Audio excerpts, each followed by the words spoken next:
All right, guys, time for a real conversation about fragmentation and integration. Two really fun things to talk about, especially in content creation, because a lot of times we don't think about it, but we are all editing ourselves based on who we're with and where we are and what we're around. What we haven't always known, but is continuing to be revealed at a faster and faster rate, and is very exciting, is that you have all kinds of neurological and biological mechanisms that actually pick up on and translate nonverbal communication for you. We need to know how other people feel and react. And what I've been loving in my master's program in executive coaching and consulting, not only are we studying what holds people back, what stops us from bringing our whole selves into spaces, but also all the neurology and biology about what's happening, the intelligence that allows us to account for the predictability of people's emotional interpretations and acceptance of things is done in a part of the mind where a lot of emotion is processed that is key for strategic leadership and thinking. Put more plainly, we didn't know that to be a really strong strategic leader, that it requires the same part of your brain that processes your emotions, I should say. So whether you're astute and practiced at that will impact your ability to be a successful strategic leader. This gets, of course, into emotional intelligence, EQ, because the strategic leader has to know how to make a plan and then roll it out so it is well received by the people. And those are different things. Making the plan and being able to understand how it's going to be received and make it work for everyone is actually part of the brain. It's actually a neurological function. We can actually test for it. And we always had emotion here and strategic thinking over here. They're supposed to be separate. That to be a successful business leader requires shutting down that heart. What we're finding in the biology is, one reason business isn't doing so great is because when you shut down the integrity and the ethics and the heart, you shut down a key component of strategic thinking and leadership that's really needed at the executive level to be successful, innovative, creative in the ways that really move things forward. Like by Steve Jobs' brain scan, I'm sure, compared to CEOs today, where you're firing off in completely different quadrants. So there's a real fascinating conversation here. But as I've been working on, so part of our curriculum is also working on ourselves, as you can imagine, becoming executive coaches and consultants, and going to a school with a psychologist who has some really great, it's not even mental health, it's actually character structure development. It says, hey, everybody has character issues. We need to be having more character in the world. How do we amplify the strength of people's character?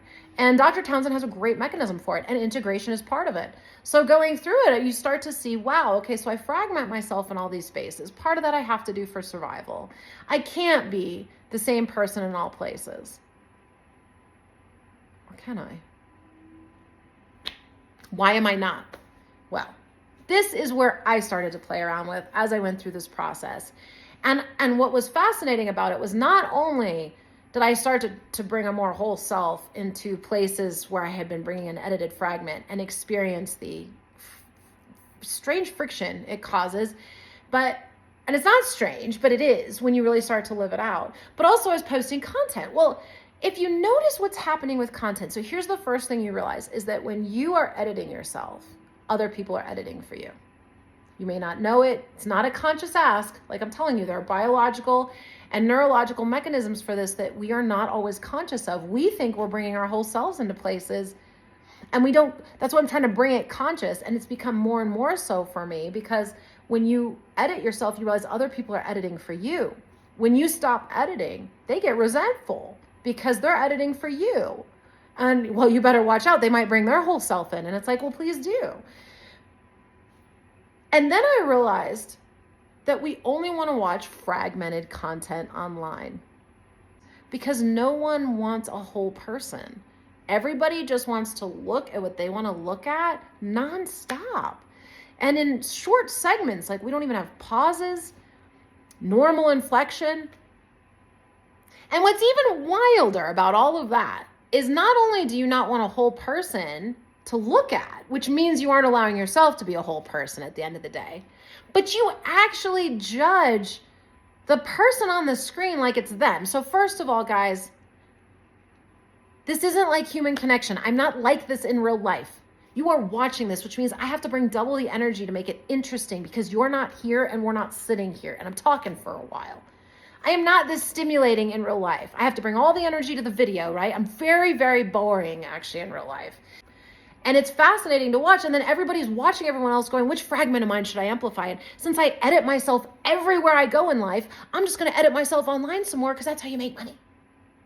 So I'm going to find the right fragment and then I'm going to edit some piece of myself into that and try to make money. And it's all this just canned, fragmented content that's so uninteresting to me, but I guess interesting to everyone else. And we get a lot of comfort in editing and fragmenting, but what's happened to us is we have become, we have underdeveloped skills in conflict management, in being able to honestly express ourselves.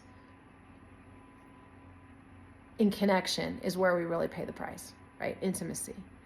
If I can't be my whole self, even in relationships online, especially when those are some of my only relationships, if I can't be my whole self at work, when those are really some of my only relationships, if I can't be my whole self at home, those are some of my only relationships. We don't have a lot of community. So where do I get to be my whole self and where am I comfortable with that?